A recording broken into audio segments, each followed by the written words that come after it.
जोबोद दुखुनांथाव गाइस आरो रायजो राजाफोर साननो थाङोब्ला बे भिडिअखौ नायनानै नोंथांमोननि मेगनाव मोदै आरो गोसोआव बिराद दुखु मोननाय फैगोन। जाहोना जाहैबाय जोङो बिटिआर एकर्ड खालामखांनायनि उनाव बिटिआरनि गेजेरजों माबादि जों जौगानांगौमोन, नाथाय माबादि जोंनि माखासे पावारफोरखौ स्क्रेप खालामलांगासिनो दं। सोर खालामदों बेखौथ' मिथिखायो, आसाम सरकार। आरो दिनै जोङो मानि थाखाय मोनफानि उनाव मोनफा थगायजागासिनो दं, बेनि थाखाय जोंनि दैदेनगिरिफ्रा सांग्रां नङा नामा?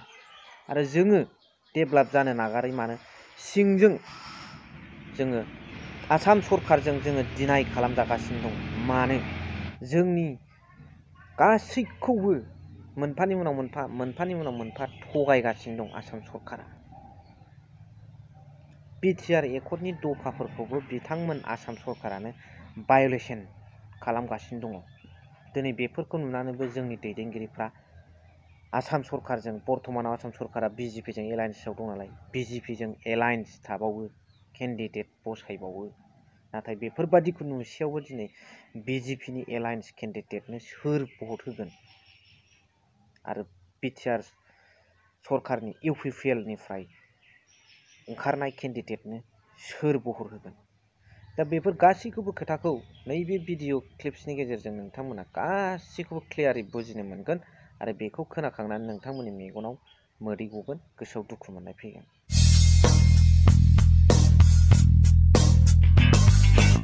Hello everyone, once again welcome back to the channel. दिनैनि गोदान भिडिअ नोंथांमोन गासैखौबो गोसो गोथारै बरायदों, लोगोसे आसा खालामो इसोरनि अननायाव नोंथांमोन बयबो मोजां दं।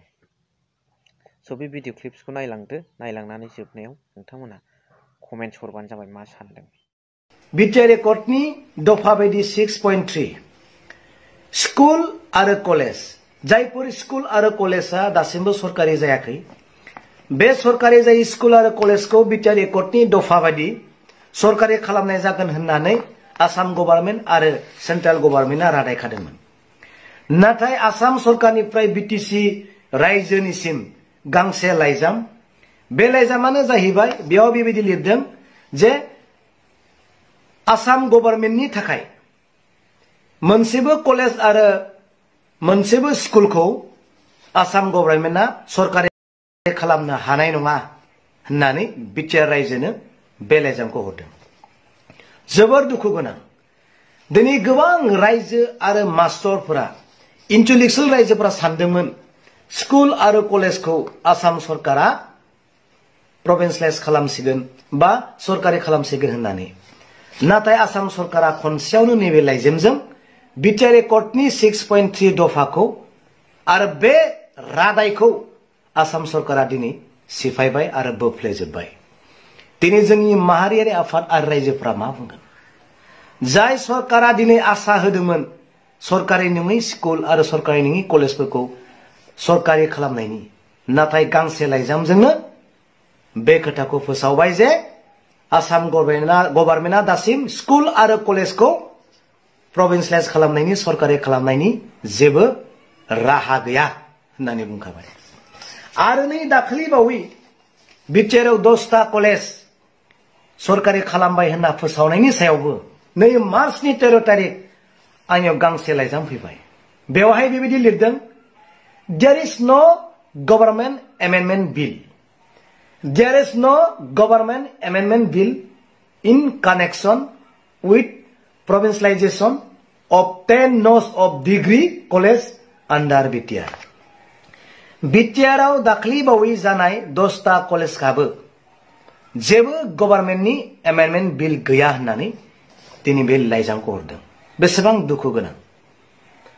आंनि सावरायनायाव बिथांमोना फोरमायदों बे देरसिन गोरोन्थिखौ प्रमद बर' सार बिथाङा खालामनाङामोन होननानै गोजौ लेभेलनि अफिसारा बुंदों। इलेक्सननि थाखाय बे नाटकखौ खालामनाया जोंनि बर' रायजो राजानि थाखाय दुखु गोनां खोथा। दिनै बिनि थाखाय सोर धरना होगोन? एबसु, आबो, बर' साहित्य सभा, बा सोरबा बनसु, बा सोरबा बिएसु, सोर धरना होगोन बिनि थाखाय? दिनै गोबां आसा खालामदों रायजोआ सरकारि जामारगोन नामा?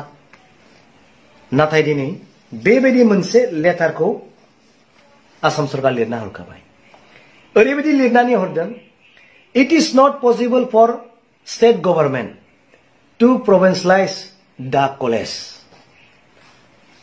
बहुत दुखु गोनां खोथा बेखौथ' दिनै रायजोनो मोनथिहोआखै रावबो